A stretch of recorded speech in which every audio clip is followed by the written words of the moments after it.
ദില്ലിയിൽ ബി.ജെ.പിക്ക് അനായാസ ജയം സമ്മാനിച്ചത് കോൺഗ്രസ് ആണെന്ന് കണക്കുകൾ തെളിയിക്കുന്നു. ആം ആദ്മി പാർട്ടിയുടെ 16-ലധികം സ്ഥാനാർത്ഥികൾ പരാജയപ്പെട്ടത് കോൺഗ്രസ് നേടിയ വോട്ടുകളുടെ വ്യത്യാസത്തിലാണ്. പരസ്പരം പോരാടി ബി.ജെ.പിയെ അധികാരത്തിലേറ്റിയതിൽ ഇന്ത്യ സഖ്യത്തിനുള്ളിൽ അതൃപ്തി പരസ്യമായി കഴിഞ്ഞു. ബി.ജെ.പിയെ അധികാരത്തിൽ എന്ന ലക്ഷ്യത്തോടെ രൂപം കൊണ്ട ഇന്ത്യ സഖ്യത്തിന്റെ സാധ്യത കോൺഗ്രസ് വീണ്ടും ഇല്ലാതാക്കിയതോടെ മറ്റൊരു സംസ്ഥാനം കൂടി ബി.ജെ.പിക്ക് അനായാസം നേടിക്കൊടുത്തു. ദില്ലി നിയമസഭാ തെരഞ്ഞെടുപ്പിലെ കണക്കുകൾ വ്യക്തമായി തെളിയിക്കുന്നതും അതുതന്നെയാണ്.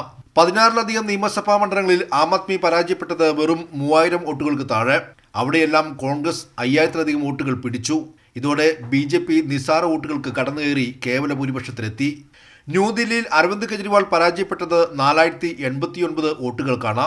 കോൺഗ്രസ് സ്ഥാനാർത്ഥിയായ സന്ദീപ് ദീക്ഷിത് 4568 വോട്ടുകൾ നേടി. മനീഷ് സിസോദിയ പരാജയപ്പെട്ടത് വെറും 675 വോട്ടുകൾക്ക്. കോൺഗ്രസ് സ്ഥാനാർത്ഥി ഫർഹദ് സൂരി നേടിയത് 7350 വോട്ടുകൾ.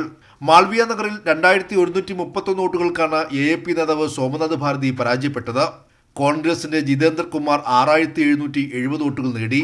ഗ്രേറ്റർ കൈലാഷിൽ 3188 വോട്ടുകൾക്ക് സൗരഭ് ഭരദ്വാജ് തോറ്റപ്പോൾ കോൺഗ്രസ് സ്ഥാനാർത്ഥി ഗർവിത് സിംഗ്വി 6711 വോട്ടുകൾ നേടി. ത്രിലോക്പൂരിൽ വെറും 392 വോട്ടുകൾക്ക് AAP സ്ഥാനാർത്ഥി പരാജയപ്പെട്ടപ്പോഴും കോൺഗ്രസ് 6147 വോട്ടുകൾ നേടി ബി.ജെ.പി തുണച്ചു. സംഗം വിഹാറിൽ 344 വോട്ടുകൾക്ക് AAP സ്ഥാനാർത്ഥി തോറ്റപ്പോഴും കോൺഗ്രസ് 15863 വോട്ടുകൾ നേടി ബി.ജെ.പിയെ വിജയത്തിലെത്തിച്ചു. മത്സരിച്ച 66 മൂന്നാം സ്ഥാനത്തേക്ക് പിന്തള്ളിയ കോൺഗ്രസ് ആം ആദ്മിയെ പരാജയപ്പെടുത്തതിന്റെ ആഹ്ലാദത്തിലാണ്. ജനങ്ങൾ മാറ്റം ആഗ്രഹിച്ചുവെന്നാണ് സോണിയാഗാന്ധി പോലും പ്രതികരിച്ചത്. എന്നാൽ ദില്ലിയിലെ പരാജയം ഇന്ത്യ സഖ്യത്തിനുള്ളിൽ അമർഷം പോകുകയാണ്. ഒരുമിച്ച് നിന്ന് ബി.ജെ.പിയെ പരാജയപ്പെടുത്താനുള്ള സാധ്യത ഇല്ലാതാക്കിയതിനെതിരെ സമാജ്വാദിയും തൃണമൂലും നാഷണൽ കോൺഫറൻസ് പാർട്ടിയും NCPയും ശിവസേന ഉദ്ധവ് വിഭാഗവും ഇടതുപക്ഷ സംഘടനകളും രംഗത്തെത്തി കഴിഞ്ഞു.